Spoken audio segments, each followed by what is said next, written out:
சிலப்பதிகாரத்தை செவியுறுகின்ற அன்பு தமிழ் நெஞ்சங்களே, உங்கள் அனைவருக்கும் என் வணக்கம். நம்முடைய பெருதற்கரிய பேரு நம்முடைய இந்த தாய்மொழி. இதனுடைய ஒவ்வொரு பகுதியையும் ஒவ்வொரு ஊரையும் நாம் பகுத்து ஆராய்கிற போது இவ்வளவு பெரிய ஒரு வளர்ச்சியை இந்த மொழி எய்துவதற்கு காரணமாக இருந்தவர்கள் பெரும்புறமைக்காரர்கள் கடந்த காலத்துல அவ்வளவு பேர் இருந்திருக்காங்க. அவர்களை எண்ணும் போது இந்த காலத்துல நடக்கிற பணிகளை நம்மால அவ்வளவு பெரிதாக போற்ற முடியல. சிலப்பதிகாரம் தோன்றி கிபி 2ஆம் நூற்றாண்டு அதனுடைய காலம், அதையும் மறுக்கிறவர்கள் இருக்கிறார்கள். கிபி 12 என்று எழுதியவர்கள் கூட இருக்கிறார்கள். அதாவது கம்பன் காலத்துல, பெரிய புராணம் எழுதிய சேக்கிழார் காலத்துல சிலப்பதிகாரம் அந்த காலத்துலதான் தோன்றியது என்று தவறாக சொல்லக்கூடியவர்கள்லாம் அந்த மாதிரி ஆராய்ச்சி எல்லாம் வந்துருச்சு. அதையெல்லாம் மறுத்து பலரும் எழுதியிருக்கிறார்கள், நானும் எழுதியிருக்கிறேன். ஆனா அந்த சிலப்பதிகாரத்தை பற்றிய ஆராய்ச்சிகள், நல்ல ஆராய்ச்சிகள் எல்லாம் வெளிவந்தன. மார்க்கபந்து என்பவர் சிலப்பதிகார ரசனை என்று ஒரு நூல் எழுதியிருக்கிறார். அதை படிச்சு பாருங்க. அது ஒரு உயர்ந்த திறனாய்வு. மேலை மொழியும் பயின்ற அளவுல அங்கெல்லாம் இல்லாத அளவுல ஒரு திறனாய்வை சிலப்பதிகாரத்துக்கு அவர் செய்தார். சிலம்புல இன்னும் ஆராய்வதற்குரிய களங்கள் நிறைய இருக்கு. ஒவ்வொரு கூறாக பகுத்து பகுத்து பார்த்தா எவ்வளவோ பல நுண்ணிய கருத்துக்களா நமக்கு புலப்படும். அந்த வகையில இப்ப நாம மாடல மறையோனுடைய கூற்றை பார்த்து கொண்டிருக்கிறோம். கண்ணகியினுடைய படிமத்தை நீர்ப்படை செய்வது குறித்த ஒரு செய்தியை இங்க பார்க்கிறோம். இந்த படைன்னு இருக்கு பாருங்க, படுத்தல் என்ற தொழிற்பெயர், அது படைன்னு ஆச்சுங்க. நீர்ப்படுத்தல், தண்ணீர்ல முடுக்காட்டுதல். அதாவது இப்ப என்ன சொல்றாங்கன்னா அபிஷேகம்ங்கிறாங்க. அது முடுக்கு என்று பெயர். கும்பாபிஷேகம்னு எழுதுறாங்க, எல்லாரும் அப்படிதான் எழுதுறாங்க. அது குடமுழுக்கு என்பது அருமையான ஒரு பெயர். அதை திரித்து மாற்றி கும்பாபிஷேகம் ஆகிட்டாங்க. முழுக்கு என்பது இன்றைக்கு வழக்குல இருக்கு. காவிரியில போய் ஒரு கடை முழுக்கு போடணும் அப்படின்னு சிற்றூர்ல இருக்கிற தமிழ் மக்கள் சொல்லுகிறார். கடை முழுக்குன்னா காவிரியினுடைய கடைசி பகுதியில, அதாவது ஏறத்தாழ பார்த்தா மயிலாடுதுறை தாண்டி பூம்புகார் போவதற்கு முன்னால அங்கு போய் நீராட வேண்டும் என்றுனா அது கடை முழுக்கு. அப்புறம் காலத்துல ஒரு ஆள் போய் ரொம்ப படாத பாடுபட்டு தெற்கேர்ந்து ஊர்ந்து ஊர்ந்து போய் அந்த இடத்துல போய் அவன் முழுகினான். அவன் முழுகி அந்த முழுக்குக்கு பேர் முடமுழுக்கு. ஆக கடைமுழுக்கு முடமுழுக்கு ரெண்டும் காவிரி பெற்றிருந்தது என்று சொல்லுவார். அந்த காவிரி எல்லாம் இப்ப அங்க போய் பார்த்தா துயரமே மிஞ்சும். கால மறைவுல, காலப்போக்குல, கால செலவுல, கால வெள்ளத்துல நம்முடைய தமிழ்நாட்டினுடைய நில இயல் சிறப்பு, திணை சிறப்பு எல்லாம் மாறி போயிட்டன.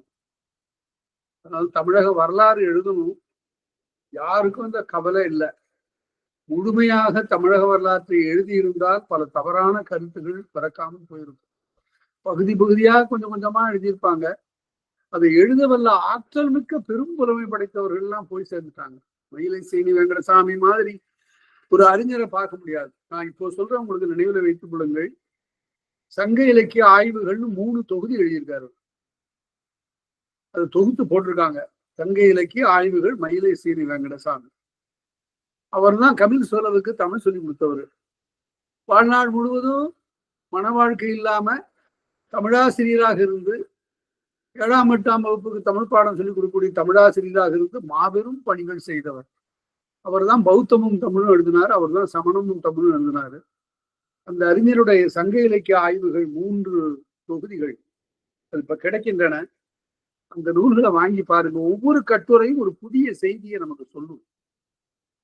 அதெல்லாம் அடிப்படையாக வைத்துக் கொண்டு தமிழக வரலாற்றை நீளமாக எழுதணும். பல பகுதிகள் எழுதணும். ஏன் எழுதணும்னா இவ்வளவு துடித்து சொல்றேன்னா, இந்திய வரலாற்றை 8500 பக்கத்துல எழுதினாங்க. இந்திய வரலாற்றை 8500 பக்கத்துல பவன்ஸ் ஜேர்னல்னு ஒரு ஆங்கில ஏடு, அது சமஸ்கிருதத்தை போற்றி வந்த ஒரு ஏடு, சமஸ்கிருத இலக்கியங்களை பாராட்ட வந்த, அதில் ஒன்றும் தவறு இல்லை. அதனுடைய உரிமையாளர் KM முன்ஷி என்று ஒரு அறிஞர், வடநாட்டை சார்ந்தவர், சிறந்த சமஸ்கிருத அறிஞர். அவர் இந்திய நாட்டினுடைய நிதியமைச்சராகவும் இருந்தவர் ஒரு காலத்துல. அவர் இந்தியாவிலே புகழ்பெற்ற மஜூம்தார் என்ற ஒரு வரலாற்று ஆசிரியர் கூப்பிட்டு, நீங்க தான் இதை செய்யணும், 8500 பக்கத்துல நீங்க இந்த இந்திய வரலாற்றை எழுதணும். அவரு மகிழ்ச்சியாக ஏற்றுக்கொண்டார். ஆனா ஒரே ஒரு கண்டிஷன் அவர் போட்டார், ஒரே ஒரு தடை என்னவென்றால், திராவிடர்ங்கிற அந்த சொல் வரக்கூடாது. அப்ப என்ன வர்றது? ஆரியர் என்பது வரலாம். அப்புறம் அல்லாதவர் எப்படி சொல்றது? தமிழர் எப்படி சொல்றது? ஆரியர் அல்லாதார்னு எழுதுங்க. அவருக்கு வேற வழி இல்லை, அவருக்கு ஊதியம், சரி இந்த ஒண்ணுதானே சொல்றாருன்னு எழுத்தார். ஆக 8500 பக்கத்துல தமிழன் என்ற அந்த சொல்லோ திராவிடன் என்ற சொல்லோ இல்லாமல் கவனமாக பார்த்து கொண்ட ஒரு வரலாறு எழுதப்பட்டது. அதற்கு பிறகு ராமகிருஷ்ண வித்யாலயத்துல ஒரு வரலாறு இருந்தது. அதுலயும் நமக்கு ஒன்றும் தமிழ்நாட்டினுடைய வரலாறு சிறப்பாக எழுதப்படலை. அந்த ஒரு குறையா இருக்கிறது. வரக்கூடிய காலத்துல, எதிர்காலத்துல இப்ப கேட்டுக்கொண்டிருக்கூடிய உங்களை போன்றவர்கள்லாம் சேர்ந்து இந்த ஒரு குறையை உணர்ந்து தமிழக வரலாற்றை முழுக்க எழுதியாகணும். கண்ணுக்கு புலப்படுகிற வரலாறு இப்பெல்லாம் 1000 ஆண்டுகளுக்கு முற்பட்ட வரலாறு, 2000 ஆண்டுகளுக்கு முற்பட்ட வரலாறுலாம் சொல்லிட்டு இருந்தவங்க இப்ப 5000 ஆண்டுகளுக்கு முற்பட்ட தமிழக வரலாறு இருக்கிறதுன்னு எல்லாம் சொல்றாங்க. இன்னும் அதற்கு மேலேயும் இருக்கு. அதெல்லாம் பார்த்து நுணுகி ஆராய்ந்து எழுதணும். அதற்கெல்லாம் இந்த 10 பாட்டு 8 தொகை சிலப்பதிகாரம் முதலான 5 காப்பியங்கள் ஆகியெல்லாம் பெரும் துணையாக இருக்கும். அதெல்லாம் எதிர்காலத்துல நீங்க செய்ய வேண்டும். ஏனென்றால் வாழ்க்கையில நாம் வாழ்ந்து மறைந்ததற்கான சுவடுகள் வேண்டும். நம்மால மொழிக்கு என்ன செய்தோம் அல்லது நாட்டுக்கு என்ன செய்தோம் என்பதை நினைத்து பார்க்கணும். அந்த வகையில நான் நிறைய நூல்கள் அதை குறித்தெல்லாம் வரலாற்றை பற்றியே ஒரு சிந்தனை வேண்டும் என்றெல்லாம் நான் எழுதியிருக்கிறேன். அரசாங்கத்துக்கு அவ்வப்போது அனுப்பியிருக்கிறேன். அது என்றைக்கு அது கனிந்து வருமோ தெரியல. இப்ப பார்ப்போம். மாடல மறையும், இதுல எல்லாம் நிறைய வரலாற்று செய்திகள் இருக்கு. இந்த மாடல மறை 2 அந்தணனை நாம பார்த்தோம். ஒருத்த மாங்காட்டு அந்தணன், இப்ப ஒருத்த மாடல மறைவும். இந்த மாடல மறைவுன்னு சொல்லக்கூடிய செய்தியில மிக உயர்ந்த ஒரு வரலாற்று குறிப்புடைய ஒரு செய்தி என்னவென்றால், காணற்பாணி கனக விசேகரம் முடித்தலை நெறித்தது, மாதவி பாடிய காவிரிக்கரையில் பாடிய பாட்டு கனக விசையனுடைய தலையில கல்லை ஏற்றியது அப்படின்னு சொல்றாங்க. ஒரு சுருக்கமாக சிலப்பதிகாரத்தையும் அவர் சொல்லிட்டாரு. மாதவியின் பாடிய காணற்பாணி கனக விசேகரம் முடித்தலை நெறித்தது அப்படின்னு சொல்றாரு. அந்த மாடல மறைவன் தான் இப்ப பேசிக் கொண்டிருக்கிறான். நம்ம பார்த்தோம். பூம்புகாரில் நடந்த நிகழ்ச்சிகளை எல்லாம் சொன்னான். மாதவி என்ன ஆனாள், பிறகு கண்ணகி பெற்ற 2 பேரும் என்ன ஆனாங்க, அதே போல கோவலனை பெற்ற தந்தையும் தாயும் என்ன ஆனார்கள் என்று ஒரு ஊரே நிலை மாறி போச்சு. ஒருத்தருடைய இறப்பினால பல குடும்பங்கள் அவற்றுடைய நிலை கெட்டன. அவர்கள் தத்தம் இறுதியினை தேடிக்கொண்டார்கள் என்றெல்லாம் நாம பார்த்தோம். அவன் சொல்லிக்கொண்டே வருகிறான். அந்த மாடல மறைவு இருக்கிறான, அந்த காலத்துல இந்த பார்ப்பார் அந்தணர்னு 2 பாகுபாடு இருக்கு. அதெல்லாம் ஒரு வரலாற்று உண்மை. பார்ப்பார் என்பவர் இடையராது வேதங்களை பார்ப்பவர்கள் என்ற பொருளுடையவர். மறைநூல்களை இடையராது பார்க்கின்றவர்கள் பார்ப்பார் என்று சொல்லப்பட்டது. பகர இடைநிலை தொல்காப்பியர் சொல்றார், இது பகர இடைநிலை 3 காலத்துக்கு குறித்ததாக வரும். பார்ப்பார் என்பது அந்த 3 காலத்துக்குரிய நிலையில அமைந்த ஒரு சொல். அந்த பார்ப்பார் என்பவர் வேதங்களை பார்ப்பவர்கள் என்று மட்டும் சொன்னார். ஆனால் அவர்கள் ஒழுக்கமிக்கவர்களாக இருக்க வேண்டும் என்பது அந்த காலத்தில் ஒரு நியதியாக இருந்தது. அவர்கள் அவ்வாறே இருந்தார்கள். சரி, அதுல தவறியவர்கள் இருப்பார்கள்ல, அவர்கள்லாம் மறைநூல் வழுக்கத்து அந்த நாளரும் உரைபதி அப்படின்னு சொன்னாரு இளங்கோவடிகள். பார்ப்பாருக்கென்று ஒரு குடியிருப்பு, ஒரு வீதி இருந்தது அந்த காலத்துல. அது மறை ஓதக்கூடிய பார்ப்பாருக்கு உரியது. ஆனா அவர்கள் அந்த ஓதுகிற நெறியிலிருந்து மாறி போய் வேறு வேறு தொழில் செய்ய புகுந்தாலோ அல்லது ஒழுக்கம் குறைந்தாலோ அவர்கள் அந்த தெருவுல இருக்க முடியாது, அந்த குடியிருப்புல இருக்க முடியாது. அவங்க ஊருக்கு வெளியில இப்ப எக்ஸ்டென்ஷன் சொல்றாங்களா, அது மாதிரி ஊருக்கு வெளியில வேறு தொழில், என்ன தொழில், சங்கு அறுத்து வளையல் செய்து கொண்டிருக்கக்கூடிய தொழில், பிற பிற தொழில் இதெல்லாம் செய்து கொண்டு வாழ்வார்கள். அவர்கள் இளங்கோவடிகள் எப்படி சொல்றாரு, மறைநூல் வழுக்கத்து அந்த நாளர் உரைபதி. மறைநூல் நெறியிலிருந்து வழுவி போனவர் அந்தணர் என்று சொன்னால் பார்ப்பாரிலும் மிகவும் மேம்பட்டவர். அவர்கள் ஒழுக்கம் குன்றாதவர். பாவாணர் சொல்லுவாரு, அந்தணர் என்பது ஒரு சாதிக்குரிய பெயர் இல்லை, எல்லா சாதியிலும் அந்தணர் உண்டு. எல்லாரும் உயர்ந்தவர்களாக இருப்பவர்கள் எல்லாம் அந்தன்மை செந்தன்மை பூண்டவர்கள் எல்லாம் அந்தணர்கள் தான் என்று அவர் எழுதுவார்.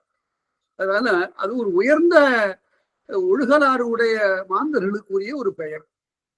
அந்த மாதிரி அந்தணர் என்போர் அறவோர்னாரு திருவள்ளுவர். திருவள்ளுவர் எல்லாத்துக்கும் தீர்வு கண்டுட்டார். அந்தணர் என்பது யார், யாரெல்லாம் அறவோராக இருக்கிறார்கள் அவர்களா அந்தணர் என்று சொன்னார்.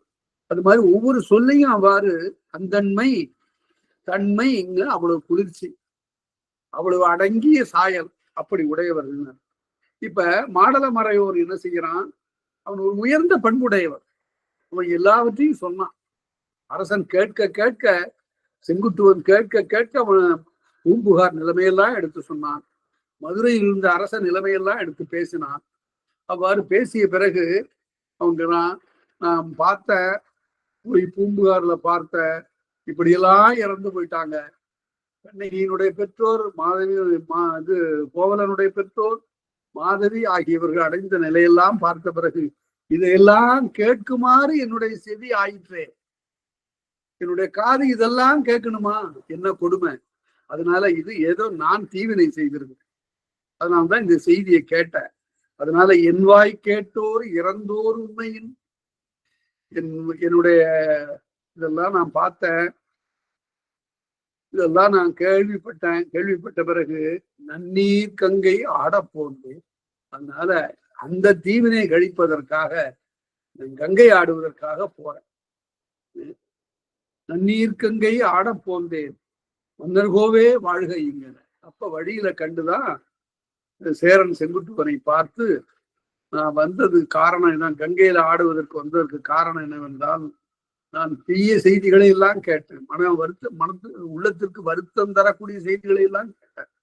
அதனால நான் நீராட போந்தேன் என்று சொல்ல, தோடார் போந்தை தும்பையோடு முடித்த இந்த திணை இலக்கியம் அவ்வளவு உயர்ந்ததுங்கிறதுக்கு இந்த ஒரு அடி கூட எடுத்துக்காட்டு. தோடார் முந்தை, தோடு என்றால் இதழ் என்று பொருள். தோடு என்றால் இதழ் அல்லது பல கூறுகளை உடையது. நம் காதுல போட்டுக் கொள்கிற, மகளிர் போட்டுக் கொள்கிற தோடு இருக்கு, அதுல பல கற்கள் இருக்கும், பல பொன்னின் பகுதிகள் அங்கங்கு வடிவமைக்கப்பட்டிருக்கும். அதனால்தான் அதுக்கு தோடுன்னு பெயர். தோடார் போந்தை, போந்தை என்றால் பனை என்று பொருள். பனம்பூ, இந்த பனம்பூவை சேரன் தன்னுடைய குல அடையாளமாக சூடியிருக்கிறான். இப்ப தும்பை மலரையும் சேர்த்து சூடியிருக்கிறான். தும்பை எதுக்கு, நான் போர் குறிப்பு உடையவன், போர் செய்ய வந்திருக்கிறேன், அதிர போர் செய்யக்கூடியது என்னுடைய குறிக்கோளாக இருக்கிறது என்று உணர்த்துவதற்காக அந்த தும்பை பூவை அவன் சூடுகிறான். ரெண்டு பூவையும் சேர்த்து அவன் சூடிக்கொண்டு வருகிறான். தும்பையோடு முடித்த வாடாவஞ்சி, இந்த வாடாவஞ்சிங்கிறதுக்கு நான் பொருள் சொன்னேன். வாடுகிற வஞ்சி இருக்கு, அது மலர். வாடாவஞ்சிங்கிறது இங்கு சேர நாட்டினுடைய தலைநகர், அது என்றைக்கும் வாடாது, அதற்கு அழிவே இல்லை. அப்படிப்பட்ட வஞ்சி மாநகரம் வாடாவஞ்சி வானவர் பெருந்தகை. சேரர்களுக்கு வானவர் என்று ஒரு பெயர் உண்டு. எல்லா சொல்லும் பொருள் குறித்தனவே தொல்காப்பியர் சொன்னான். எவ்வளவு பெரிய ஒரு தொடர் பாருங்க. நமக்கு அந்த பொருள் புரியலையே, அவர்கிட்ட போய் கேட்டோம், தொல்காப்பியரே நீங்க சொல்லிட்டீங்க எல்லா சொல்லும் பொருள் குறித்தனவேன்னு, ஆனா பல சொற்களுக்கு பொருள் விளங்கலையே அப்படின்ன போது நல்லா உற்று பாருங்க, நல்லா ஆராய்ந்து பாருங்க. உணர்ச்சி வாயில் உணர்வு ஒரு வலிப்பு, உணரக்கூடிய ஆற்றல் உடையவர்களுக்கு புலனாகும். நன்றா பாருங்க. அப்படித்தான் இந்த சொல்லாராய்ச்சியை தோன்றியது. தொல்காப்பியர் தான் அதுக்கு வழிகாட்டினார். ஒவ்வொரு சொல்லையும் பகுத்து பகுத்து பாருங்க. பகுதி விகுதி இடைநிலை சந்தி சாரியை விகாரம் என்று இலக்கண அமைப்பிறப்ப ஒரு சொல்ல பிரிக்கலாம். நீ அப்படியெல்லாம் பிரித்து பார்த்தால் பொருள் புலனாகும் என்று அவர் சொல்லுகிறார். அதனால போன வாரத்துல கூட வைதேகி அம்மா கேட்டாங்க, தமிழகத்தினுடைய ஊர் பெயர்கள் எல்லாம் ஆராய்ந்து நல்லா பெரிய ஆராய்ச்சி. தமிழகத்துல இருக்கக்கூடிய ஊர்களுக்கெல்லாம் பேர் எந்த ஒரே அடிப்படையில் தான் பேர். இப்ப மாத்தி மாத்தி பேசுவாங்க, அதெல்லாம் ஆராய்ச்சியே இல்லை. என்ன அடிப்படை? எல்லா பெயர்களும் எல்லா தமிழகத்தினுடைய பண்டை தமிழகத்தினுடைய ஊர் பெயர் எல்லாம் இயற்கையின் அடிப்படையில் வந்தவர். மேட்டூர்பான், அப்புறம் பள்ளத்தூர்பான். அது மேடாக இருப்பதனால இது பள்ளமாக இருப்பதனால ரொம்ப அது எளிமையா புரிஞ்சு போச்சு. புரியாம ரொம்ப ஆராய்ந்து அறிந்து கொள்ளக்கூடிய ஊரின் பெயர்கள்லாம் இருக்கு, மிக நுட்பமான பெயர்கள்லாம் இருக்கின்றன. அதனால நான் இங்க ஒரு ஊருக்கு போயிருந்தேன். அங்க பேசுவதற்காக போயிருந்த போது அந்த ஊரினுடைய பெயரை கேட்டு என்னால ஒரு 10 மணித்துளி பேசவே முடியல. இப்படி ஒரு ஊரின் பெயரா? அந்த ஊரின் பெயரை நான் சொல்றேன் பாருங்க. அந்த ஊருக்கு என்ன பேருன்னா, அங்க இருக்கிற ஒரு பெரியவர் சொன்னாரு, இந்த ஊருக்கு நயன பெரியான்னு பேருங்கன்னாரு. அது என்ன நயனா பெரியாடுன்னு அப்புறம் ஆராய்ச்சி பண்ணேன். அப்புறம் அங்க இருக்கிற பதிவாளருடைய நிலப்பதிவாளருடைய ஏடுகள்லாம் போய் துருவி பார்த்தா அந்த ஊரின் பெயர் நாயகனை பெரியாள். நாயகனை பெரியாள்னு ஒரு ஊர் தமிழ்நாட்டுல கொள்ளிடக்கரையில இருக்கு, இன்றைக்கும் இருக்கு. அது நயன பெரியாள்னு சொல்லிட்டு இருக்காங்க. அது நாயகனை பெரியாள். யார் அந்த நாயகன்னு தெரியல, யார் அந்த நாயகின்னு நமக்கு தெரியல. ஆனால் ஒரு அருமையான ஒரு தொடர், என்ன அழகான ஒரு பெயர் இந்த ஊர் எவ்வாறு அமைந்திருக்கு. அதனால ஊர் பெயர்கள் எல்லாம் எடுத்து தமிழ்நாட்டினுடைய ஊர் பெயர்களுக்கெல்லாம் பின்னால ஒவ்வொன்றும் கண்டிப்பா ஒரு வரலாறு இருக்கு. அந்த வரலாறுகளை எல்லாம் துருவி துருவி ஆராய்ந்து பார்க்கலாம். அதனால வாடா வஞ்சி, வஞ்சிமா நகரம், வானவர் பெருந்தகைன்னு என்ன, வானவன்னு ஏன் அவனுக்கு பேரு என்றால் மற்ற சேரபாண்டியர்களை விட அவன் உயரமான இடத்துல இருக்கான், மலையில, மலை நாட்டவன்.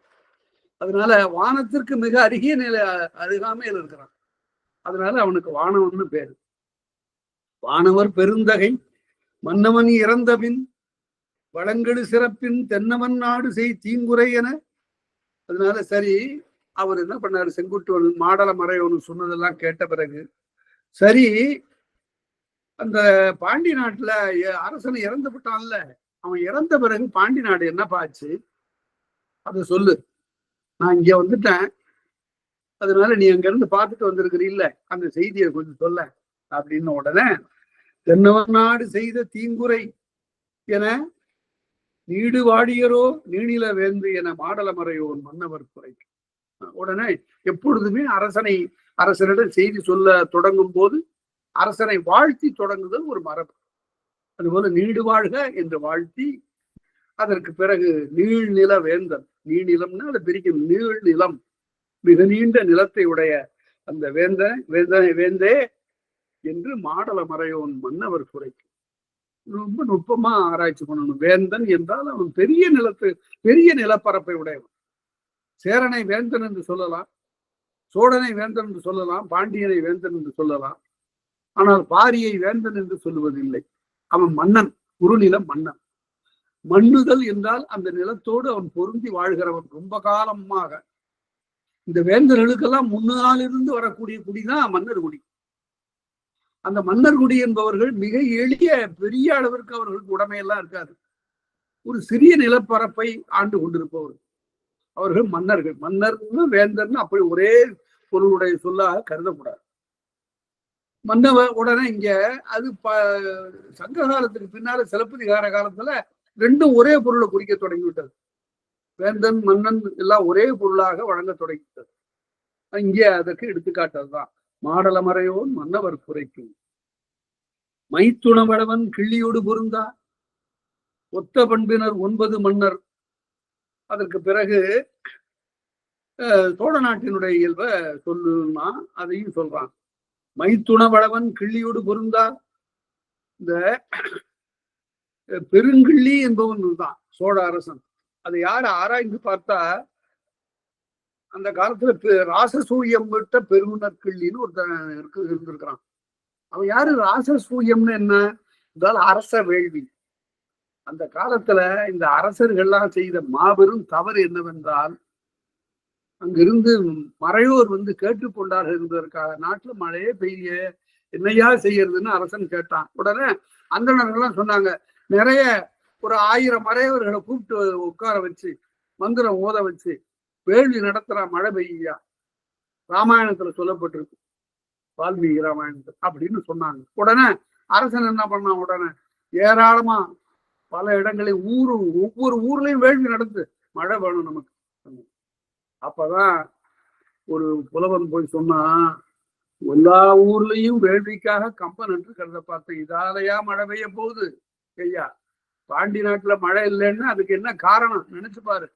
மழையெல்லாம் பெய்யுது போதுமான அளவுக்கு, ஆனால் பாண்டி நாடு மேட்டிலிருந்து ஒரே பள்ளமாக இருக்கு, பெய்கிற தண்ணீர் பூரா போய் கடல்ல ஓடி போய் விழுந்துரும். அதனால நீ என்ன செய்யணும், ஆங்காங்கு அந்த நீரை தடுத்து நிறுத்தி ஏரி குளம் ஆறு என்றெல்லாம் அப்படி தடுத்து வாய்க்கால் என்றெல்லாம் நீர்நிலைகளை உண்டாக்கு. அதுதான் செய்யுது. தட்டோரம்மா இவன் தட்டோரே, தடுத்து நிறுத்தினவன் தான், தண்ணீரை தடுத்து நிறுத்தி பயன் கொண்டவன் தான் அறிவாளி. அதை விட்டுட்டு வேள்வி செய்யறிய, அதனாலயா வந்து மழை பெய்யும் அப்படி என்று குடபுலவியனார் என்ற பெரும்புலவர் அறிவுறுத்தினார். பலியாக சாலை முதுகுடுமை பெருவெழுதின்னு ஒருத்தனுக்கு பேரு, பல யாகங்களை நடத்தியவர். அதற்கு பிறகு அவ்வாறெல்லாம் அறிவுரைக்கக்கூடிய புலவர்கள்லாம் இருந்தார்கள். அதனால அவ்வாறு அவர்கள் அறிவுறுத்திய பிறகு மழை இயல்பாக மழையினுடைய பயனை எவ்வாறு கொள்வது என்று அறிந்திருந்தார்கள். அதற்கு பிறகுதான் பாண்டி நாட்டுல மதகு என்று சொல்லக்கூடிய அந்த வாய்க்கால், மதகு, கால்வாய் இவைகள் எல்லாம் தோன்றின. மைத்துணவளவன் கிள்ளியோடு பொருந்தா அந்த பெருநர் கிள்ளி, ராசசூயம் விட்ட பெருநர் கிள்ளி என்ற அரசனுக்கு மைத்துணர்கள் 9 பேர். அந்த அரசனோடு அவன் மாறுபட்டார்கள் இந்த இவர்கள் 9 மன்னர்களும். அதனால இளவரசு பொறார், இளவரசாகவே இருப்பதற்கு விரும்பாதவர்களாக ஆகி எதிர்த்து போராட தொடங்கிட்டார். தொடங்கிய பிறகு ஏவல் கேளார், அரசனுடைய ஏவலை கேளாம அவனை எதிர்த்து நின்றார்கள். வடநாடு அளிக்கும் மாண்பினராதலின், சோழ நாட்டுக்கு வடநாடுன்னு பேரு. சோழ நாடு வளம் மிகுந்திருந்த அந்த நாட்டை அழிக்கக்கூடிய நிலையில் இந்த 9 மன்னர்கள் ஈடுபட்டார்கள். உடனே 9 குடையும் ஒரு பகல் அழித்து அவன் பொன்புனை திகிரி ஒருபடி படுத்தோய். அப்ப சேரன் செங்குட்டுவன் போய் அந்த 9 பேரையும் அழித்து அந்த ராசசூயம் பெற்ற பெருநற்களினுடைய அரசை நிலை நிறுத்தினான். அப்படி செய்த சேரன் செங்குட்டுவனே 9 குடையும் ஒரு பகல் அடித்து, ஒரே நாள்ல அடித்து பொன்புனை திகிரி ஒருபடி படுத்தோய். அதனால பாண்டி நாட்டுல அவன் இறந்த பிறகு, அரசன் இறந்த பிறகு, அவனுடைய மைத்துணனாக இருந்த ராசசூயம் பெற்ற பெருநற்களினுடைய சோழ நாட்டையும் நீ சீர் செய்தாய். பழையன்காக்கும் குடைவயில் நெடுங்கோட்டு வேம்பு முதல் தடிந்த ஏந்த பழையன் மோகூர்ல பழையன்னு ஒரு சிற்றரசன், அவனுக்கு காவல் மரம் வேப்ப மரம். அந்த படையெடுத்து சென்று சேரன் செங்குட்டுவன் அந்த பழையனோடு மோதி அந்த வேப்ப மரத்தினுடைய அடிப்பகுதியோடு அறுத்து எடுத்து அதை இழுத்து கொண்டு வந்தான். அந்த செய்தி 18 சொல்லப்படுகிறது. அவ்வாறு பழையனுடைய அரசையும் நீ தகர்த்தாய், போந்தை கண்ணி பொறைய கேட்டது, நான் சொல்றது கேட்டு அப்படின்னு சொல்லிட்டு இப்ப பாண்டி நாட்டினுடைய நிலைமையை சொல்ல போறான். அதாவது சோழ நாட்டினுடைய நிலைமையை சொல்லி அதை பிறகு பாண்டி நாட்டினுடைய நிலைமை. ஏன் சோழ நாட்டினுடைய நிலைமையை சொல்றான் என்றால், அவன் பாண்டியனுடைய மைத்துனனாக இருந்ததுனால அந்த சொல்லிட்டு அதுக்கப்புறம் பாண்டியன் இறந்தான். பாண்டியன் இறந்த அந்த யாரு அந்த பாண்டியன்? ஆரியப்படை கடந்த நெடுஞ்செழியன். அதாவது வரலாறு எழுதணும்னு நான் சொல்றதுக்கு இதுதான் காரணம். ஆரிய படை கடந்த நெடுஞ்செழியன்ங்கிறது பேருங்க. அதுக்கு என்ன பொருள் சொல்றது? ஆரியர்களால் கொண்டு வரப்பட்ட படையை எதிர்த்து நின்று வெற்றி கொண்ட நெடுஞ்செழியன்னு சொல்லணும். அதுதான் நேர்மையான பொருள். ஆனா என்ன எழுதுறாங்க சில ஆராய்ச்சியாளர்கள், ஆரிய படைகள் தந்தன்னு அதை பிரிக்கணும். ஆரிய படை கடந்தங்கிறத ஆரிய படைகள் தந்த நெடுஞ்செழியன் அப்படின்னு, ஆரிய படைகளுக்கு பல உதவிகளை செய்த அரசன். இதெல்லாம் ஒரு குறும்பான ஒரு பெயர்ப்பு. இப்படி எல்லாம் செய்யக்கூடாது. வரலாற்றை மறைக்க கூடாது, வரலாற்றை திரிக்க கூடாது. அவ்வாறு ஆரியப்படை கடந்த நெடுஞ்செழியன் என்பவன் 2 நெடுஞ்செழியன் இருக்காங்க. தலையாலங்கானத்து தெருவென்ற நெடுஞ்செழியன் ஒருத்தர், ஆரியப்படை கடந்த நெடுஞ்செழியன். இந்த ஆரியப்படை கடந்த நெடுஞ்செழியன் அவன் பாடிய பாட்டு புறநானூற்று. அதனால அவன் இறந்த பிறகு கொற்கையில் இருந்த வெற்றிவேர் செழி, அவனுடைய மகன் வெற்றிவேர் செழியன்கிறவன் அந்த காலத்துல அரசன் மதுரையில இருந்தான்னா இளவரசன் கொற்கையில இருப்பான். ஏன் கொற்கையில இருக்கிறான்? கொற்கையில தான் பெரிய பாண்டிய நாட்டினுடைய வருவாயே இருக்கு. முத்து குளிப்பு. அந்த முத்து குளிப்பதனை மேலாண்மை செய்வதற்காக இந்த வெற்றிவேர் செழியன் அங்க இருக்கிறான். கொற்கையில் இருந்த வெற்றிவேர் செழியன் ஒற்றொழிற் கொல்லர் ஈரை நூற்றுவர். அவன் பார்த்தான், இந்த நாட்டுக்கு அழிவு வந்ததற்கே யார் காரணம்? ஒரு பொற்கொல்லன் தானே. அதனால ஒரு 1000 பொற்கொல்லரை கொண்டு வந்து நங்கைக்கு பலி கொடுத்தான். இது ஒரு செய்தி சொல்லப்படுகிறது. பொற்றொழிற் கொல்லர் ஈரை நூற்றுவர், 1000 பேரை ஒரு முறை குறைந்த திருமாவத்தினிக்கு ஒரு பகல் இல்லை உயிர் பலி ஊட்டி கண்ணகிக்கு முன்னால, கண்ணகியினுடைய படிமத்துக்கு முன்னால 1000 பொற்கொல்லர்களை கொன்றான். அத சில பேர் சொல்லுகிறார்கள், 1000 பொற்கொல்லரை கொண்டிருக்க மாட்டான், மாவினாலே படிமை செய்து அது போல செய்திருக்கலாம் என்றும் சொல்லுகிறார்கள். உரை செல வெறுத்த மதுரை மூதூர். உடனே அரசனை இழந்து போயிடுச்சு.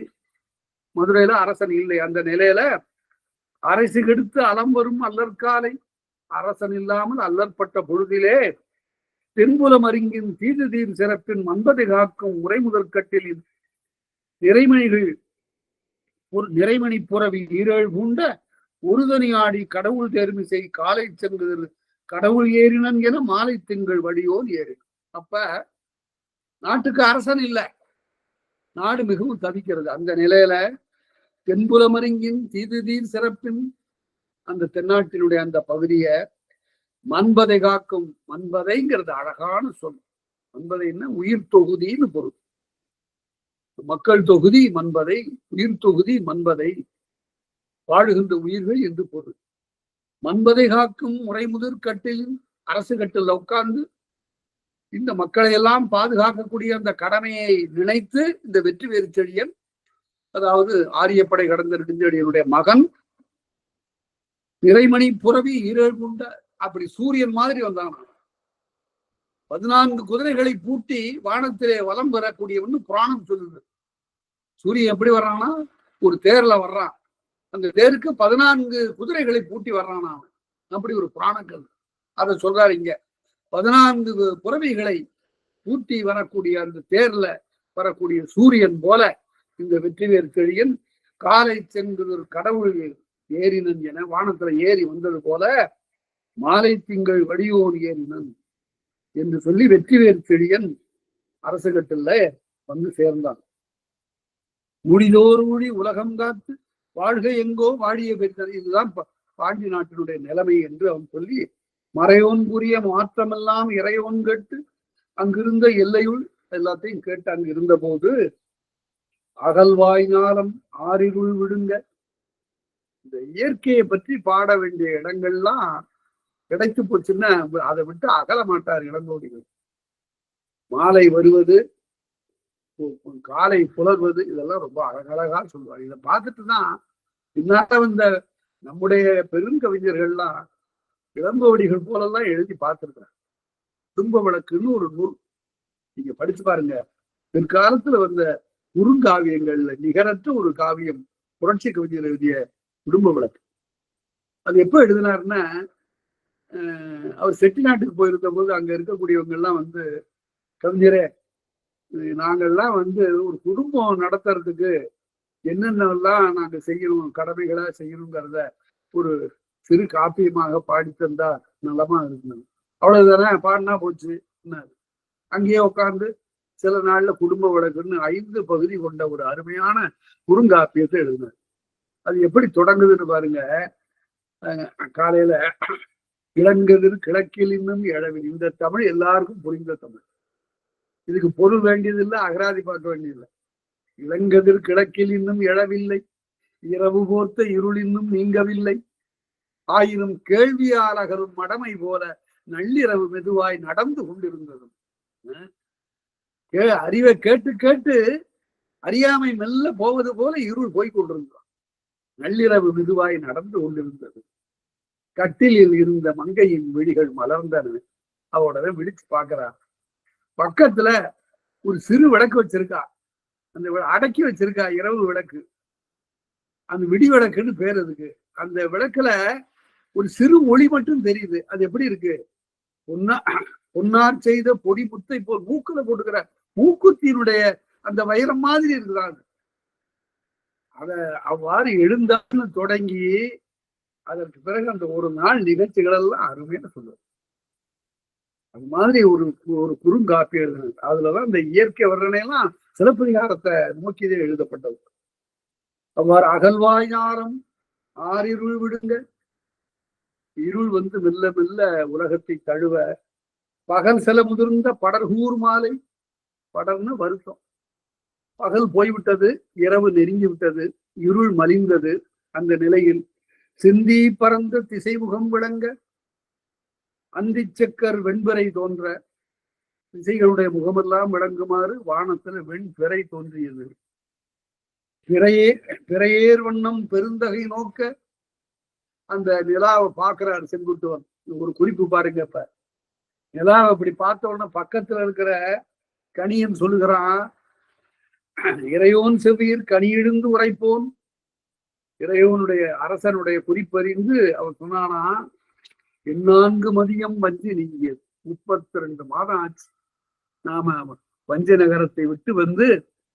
இதுவரையில 32 மாதம் ஆயிடுச்சு. மாதம் என்பது மாசம் என்ற அந்த வடசொல்லிலிருந்து வந்ததுன்னு தவறா சொல்றாங்க. மாதம் என்பது மதிய கணக்கா வச்சு சொல்லுவது. மதி மாதம் சார்ந்து இருக்கு. 4 மதியம் 32 நிலாக்காலம் முடிந்து போச்சு. 32 மாதங்கள். மதியம் வஞ்சி நீங்கியது, பன்னாள் வேந்தே வாழ்கின்ற 32 மாதம் ஆச்சு. ஊருக்கெல்லாம் போகலாம் அப்படிங்கிற ஒரு குறிப்பை அவன் புலப்படுத்துறான். நெடுங்கால் கண்டம் நிரல்பட நிறைத்த, கால்னா குச்சி, கோல், அழுத்தமான கோலுக்கு பேர் கால். அந்த பெரிய படை வீரர்கள் புறப்பட்டு போகிற போதெல்லாம் ஒவ்வொரு படை வீரனுடைய கையிலையும் ஒரு பெரிய கோல் இருக்கும். அந்த கோல்ல ஒரு கொடி மேல கட்டப்பட்டிருக்கும். இப்ப இந்த காலத்துல அரசியல் கட்சிகள்லாம் கட்டிட்டு வர்றாங்கல்ல, அது போல அந்த காலத்துல படை வீரர்களுடைய வரிசை இந்த கொடி கட்டி கொண்டு நடக்கும். நெடுங்கால் கண்டம் நிரல்பட நிறைத்த கொடும்பட நெடுமதில். இந்த படம் என்பது படங்கு, ஒரு வளைவு. அந்த இடத்துல ஒரு கூடகாரம் அமைத்துக் கொண்டிருக்கிறான் சேரன். வளைந்த மதில் புறத்தின் கண்ணே ஒரு கூடகாரம் அமைத்துக் கொண்டு தங்கி இருக்கக்கூடிய சேரன் கொடித்தேர் வீதியுள், அந்த தேர் கொடியோடு நிற்கிறது அந்த வீதியில, தேர் வீதியில குறியவும் நெடியவும் குன்று கண்டன்னு உரையுள்.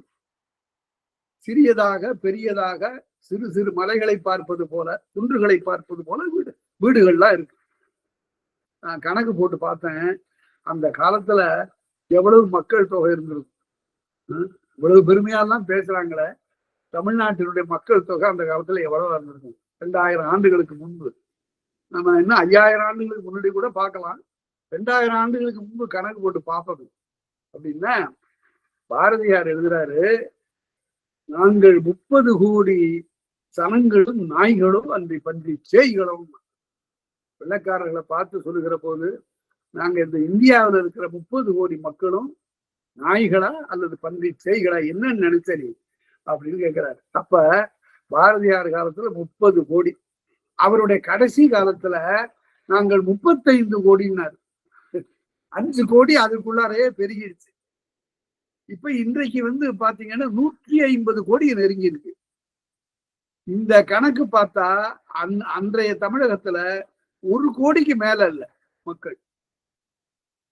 அதனால அவ்வளவு குறைந்த அளவுல இருக்கும்போது வளம் நிறைய இருக்கு. அதனால வறுமைக்கு உரிய பெரிய வாய்ப்புகள் இல்லை. இருந்தும் வறுமை இருந்தது. அந்த வறுமையை போக்கக்கூடியதனை தங்களுடைய கடமையாக அரசர்கள் கொண்டார். அதுதான் வரலாறு. அதெல்லாம் நிறைய எழுதலாம். அதெல்லாம் அந்த புள்ளி விவரங்களை எல்லாம் நிறைய சேகரித்து பார்த்து இம்மியிலேருந்து கணக்கு போட்டு எழுதுறான் தமிழ. ஒரு இம்மி அப்படின்னா அதுக்கு ஒரு அளவு இருக்கு. இம்மியிலிருந்து மலையளவு வரையில பலவேறு வகையான அளவுகளை சொல்றான். மண்ணாள் வேந்தே உறைவுள் முடுக்கர் ஒரு திறம் போய் முடுக்கர்னு சந்து குறுந்து குறுந்தரு. ஏன் சந்துன்னு அதுக்கு பேருன்னா ரெண்டு வீதிகளை சந்திக்க வைப்பது அந்த சந்து.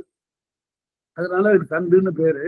குறுந்த வித்தக கைவினை விளங்கிய கொள்கை சித்திர விதானத்து செம்போர் பீடிகை. நல்ல அழகான படம் வரைந்த அந்த கூடகாரத்துக்குள்ளார அரசன் ஒரு பெரிய இருக்கையில சேரன் செம்பிட்டு வந்து உட்கார்றான். வந்து உட்கார்ந்து செம்போர் பீடிகை கோயில் இருக்கை கோமகன் ஏறி வாயிலாளரின் மாடலர் கூய். உடனே மாடலனை கூப்பிட்டு இளங்கோவேந்தர் இறந்ததற் பின்னர் வளங்களு நன்னாட்டு மன்னவன் குற்றமுடு தீதின்றோ என மறுபடியும் கேட்கிறான். அந்த உண்மைக்கு சோழ நாட்டினுடைய நிலைமை இருக்குது, அரசன் போன பிறகு அந்த நாடெல்லாம் சரியாயிடுச்சா அப்படின்னு கேட்கிற போது எங்கோவேந்தன் வாழ்க என்று ஏற்றி மங்களமறையோன் மாடலன் உரைக்கும். அப்ப அந்த நாட்டினுடைய நிலையை சொல்றான், சோழ நாட்டினுடைய சிறப்பை மறுபடியும் சொல்றான். வெயில் விளங்கு மணிப்பூன் விண்ணவர் வியப்ப. சோழனுக்குள்ள பெரிய சிறப்பு என்னன்னு கேட்டா, அவனுக்கு ஒரு தகுதி கண்டஞ்சு சீரை முக்க உறவோன் மருக அப்படின்னு புலவர்கள் பாடுறாங்க.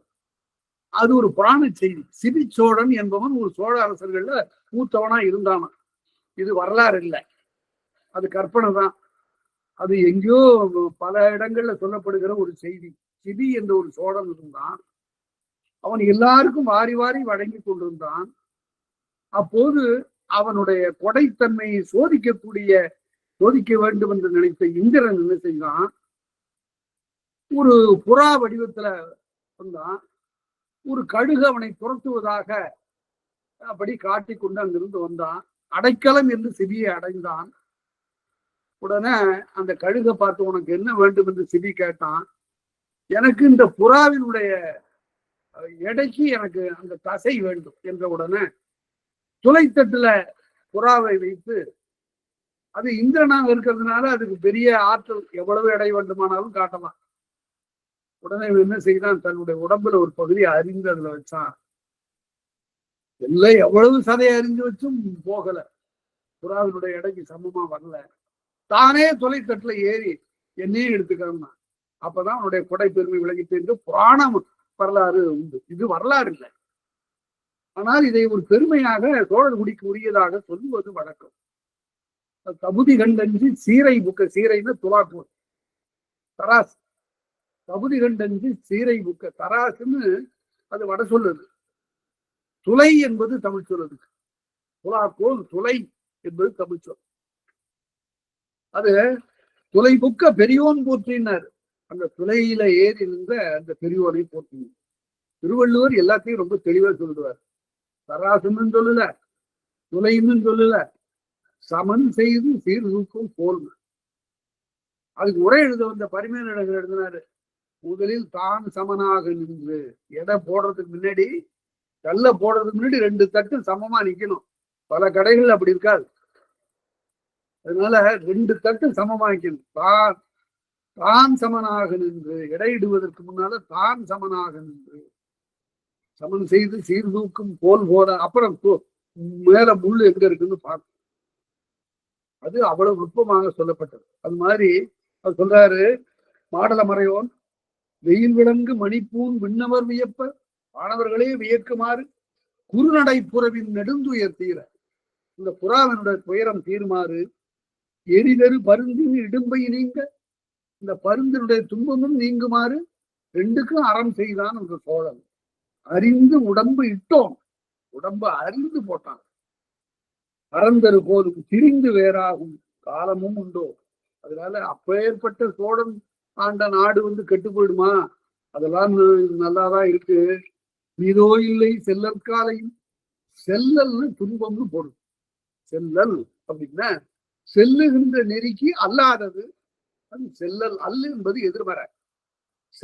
செல்லற்காலையும் துன்பக்காலையிலையும் காவிரி புறக்கும் நாடு கெடுவோர்க்கென்று. இந்த காவிரி அவ்வளவு பெருமை உடையது. எங்கிருந்து வருது? குடகுல பிறந்த காவிரி மைசூர் வழியா அப்படி வந்து சேலத்துல மேட்டூரை தாண்டி கரூருக்கு வந்து அதற்கு பிறகு சோழ நாட்டுல புகுந்து அப்படி வருது. மக்கள் அந்த நான் கொங்கு நாட்டுல போய் பார்த்தேன் காவிரிய. ஏன்னா இந்த காவிரியினுடைய தமிழர் உரிமை நிலைநாட்டுவதற்காக அரசாங்கம், மத்திய அரசாங்கம் ஒரு பெரிய குழுவை நியமித்த போது அதற்கு நான் மொழிபெயர்ப்பாளனாக இருந்தேன். அப்ப காவிரியினுடைய பெருமைகளை எல்லாம் அந்த நீதிபதிகளுக்கெல்லாம் நான் எடுத்து சொல்லிக் கொண்டே வருகிற போது அந்த கொங்கு நாட்டுல இந்த காவிரி நிலங்களுக்கு பாயல. ஏன் பாயல அப்படின்னா, அங்க ஒரு கிராமத்து மக்களை கேட்ட போது, ஏங்க இங்க இந்த காவிரி இந்த கொங்கு நாட்டுல வயல்களுக்கெல்லாம் ஏறி பாயலன்னா, அந்த வயல்லாம் மேட்டுல இருக்கு, காவிரி பள்ளத்துல இருக்கு, அது எப்படி பாயும்? அங்க அந்த ஒரு பெரியவர் சொன்னாரு, காவிரி என்ன சொல்லிடுச்சுங்க இங்க வரும்போது, கொங்கு ஏரி பாயேன்னு சொல்லிட்டு, கொங்கு நாட்டுல நான் ஏறி பாய மாட்டேன்யா, எனக்கு இந்த நாடு வருத்தம் இருக்கிறது என்று சொல்லிவிட்டதாக சொல்லுவார்கள். ஆனா அங்கு ஏறி பாயுமாறு என்ன செய்தார்கள்? மேட்டூர் அணை கட்டணும். அதாவது ஆங்கிலேயர்களுடைய காலத்துல மேட்டூர் அணை கட்டப்படும். வரலாற்றுல மிகப்பெரிய ஒரு நிகழ்ச்சி. மேட்டூர் அணை மட்டும் கட்டப்படாமல் இருந்திருந்தால் தமிழ்நாடு அப்பவே பாலைவனமா போயிடும். அதனால அந்த நீரை கொண்டு பூம்புகார் வரையில, பூம்புகாருடைய சிறப்பெல்லாம் நடந்தாய் வாழி காவேரி என்று சொல்லுவதெல்லாம் அந்த அணை கட்டிய சிறப்பை இப்ப புலப்படுது. அந்த காலத்துல அணை இல்லாமலே ரொம்ப சிறப்பாக, அந்த காலத்துல மட்டும் ஓடி வந்த காவிரி ஏயா இப்ப இல்லை அப்படின்னா ஒரே ஒரு காரணம், யாரும் சொல்லல அந்த காரணத்தை. என்னவென்றால், உலகில தோன்றிய காவிரி இவ்வளவு நான் சொன்ன வழியெல்லாம் நடந்து வருகிறது. பாண்டி நாட்டுல வருகிறது, அதற்கு பிறகு சோழ நாட்டுக்குள்ளார வருகிறது, பூம்புகார்ல போய் கடலோடு கலக்கிறது. காவிரி எங்கு தோன்றியதோ அந்த இடத்துல இருந்து காவிரி எங்கு கடலோடு கலக்கிறதோ அந்த இடம் வரையில எல்லாம் சோழன் ஆண்ட பகுதி, சோழனுடைய ஆட்சிக்கு உட்பட்ட பகுதி. அதனால அவனை யாரும் தடுக்கிறதுக்கு இல்லை, காவிரி அது பாட்டுக்கு வந்துருச்சு. ஆனால் அதற்கு பிறகு அங்கங்கு வேறு வேறு மன்னர்கள் தோன்றி, வேறு வேறு மொழிகள் தோன்றி, அதெல்லாம் காவிரியை நிறுத்திட்டதுனால காவிரியினுடைய ஓட்டம் அந்த காலத்துல காவிரி புறக்கும் நாடு கிழவோர்க்கு பட்டினப்பாலைன்னு 10 பாட்டுல ஒரு பாட்டு போதும் காவிரியினுடைய சிறப்பு சொல்வது. மலைத்தலைய கடற்காவிரி, மலையில பிறந்து கடல்ல போய் சேருகிற காவிரின்னு சொன்னோம். அருமறை முதல்வன் சொல்ல கேட்டு இதெல்லாம் மறையோனாகிய மாடலன் சொல்ல, பெருமகன் மறையோர் பேணி ஆங்கவருக்கு உடனே இவ்வளவு செய்தியை சொல்லியப்பா, நீ உனக்கு ஏதாவது கொடுக்கணும் அப்படின்னு சொல்லிட்டு என்ன செய்கிறான், அவனுடைய தன்னுடைய எடைக்கு எடை சேரமான் செங்குட்டுவன் தன்னுடைய எடைக்கு எடை அவனுக்கு பொண்ணை கொடுக்குறான். அவ்வாறு ஆடக பெருநிறை, ஆடகம்னா பொன்னிலே ஒரு வகை, ஆடக பெருநிறை 5 இரட்டி 50 துலாம் பொண்ணை கொடுக்குறான். தோடலர் போந்தை வேலோன் தன்னிறை மாடலமறையோன் கொள்கைத்தன் தன்னுடைய எடைக்கு எடை அந்த பொண்ணை கொடுத்து, துலாபுருட தானம்னு பேர் இருக்கு. துலாபுருட தானம்னு வடமொழியில சொல்லுவாங்க. துலையில அதாவது தராசில வச்சு தன்னுடைய எடைக்கு எடை கொடுப்பது. அது பெரிய அரசர்கள்லாம் செய்வார்கள். அங்கங்க பெரிய கோயில்களுக்கு போனாங்கன்னா தான் தட்டுல ஏறி நின்று அவர்களுக்கு கொடுப்பாங்க. பிற்காலத்துல அரசியல் தலைவர்கள் எல்லாம் கூட கொடுத்தாங்க, எடைக்கு வெங்காயம் கொடுத்தாங்க. அது மாதிரி பல நிகழ்ச்சி எல்லாம் உண்டு. அதுக்கு பேரு துலாபுருட தானம் பெயர். அவ்வாறு ஆரிய மன்னர் 5 பதின்மறை உடனே சேர அரசன் பார்த்தான். 20 ஆரிய மன்னர்கள் இங்கிருந்து வந்து வணங்கி நின்றார்கள். அவர்களெல்லாம் நீங்க உங்க ஊருக்கு போங்க என்று, சீர்கள் நன்னாட்டு செல்க என்று ஏத்த அவங்க நாட்டுக்கு அனுப்பிச்சுட்டு நீங்க போய் சேருங்க என்று சொல்லிவிட்டு, தாபத வேடத்து உயிர் உய்ந்து பிழைத்த துறவிகளா பல பேர் வேடம் போட்டு கொண்டு ஓடினாங்கல்ல, அவங்களெல்லாம் பார்த்து இறக்கப்பட்டு சுருளிரு தாடி மருள்வடு பூங்குடல். அதுல இப்ப இந்த இதுல இருந்து வந்து ஒரு அலியை பத்தி ஒரு செய்தி. அந்த காலத்துல ஆணும் அல்லாமல் பெண்ணும் அல்லாமல் பிறந்த பிறப்புகளை இப்ப திருநங்கைன்னு சொல்றாங்க. அவர்களுக்கெல்லாம் அந்த பெண் போல கோலம் போட்டுக் கொள்வதில் ஒரு விருப்பம், பெண் போல ஒரு வேடம் புனைந்து கொள்வதில் பெண்ணுக்குரிய அணிகலன்கள் எல்லாம் தங்களிடத்து பெண்தன்மை இல்லாம இருக்கக்கூடிய நிலையில அது இருப்பது போல காட்டிக்கொள்ள வேண்டும் என்ற வேட்கையில அதை பத்தி இப்ப சொல்றார். சுருளிரு தாடி இந்த இடத்துல தாடினா மோவாயின்னு பொருள். தாடினா முடியை குறிக்கிறது இல்லை. வளைந்த அந்த வாயினையும் மருள்படு பூங்குழல் நீண்ட அந்த கூந்தலையும் அறிவந்தொழுகிய செடுங்கையில் நெடுங்கண் சிவந்த மெல்லிய கோடுகள் படைந்த கண்ணினையும் விரிவன் தோட்டு வெண்ணகை துவர்வாய் பவளம் போன்ற தங்கு போன்ற கழுத்து பவளம் போன்ற வாயினையும் உடைய துவர்வாய். துவர்னா பவளம்.